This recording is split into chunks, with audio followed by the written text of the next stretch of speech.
What's the meaning of Cardiff?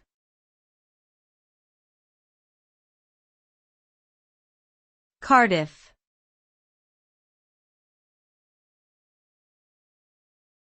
Cardiff.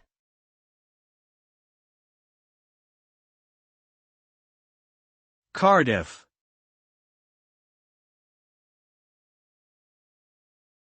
Cardiff.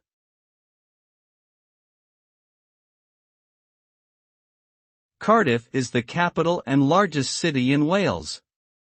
The name Cardiff is believed to have derived from the Welsh word Caerdydd, which means fort on the Taff.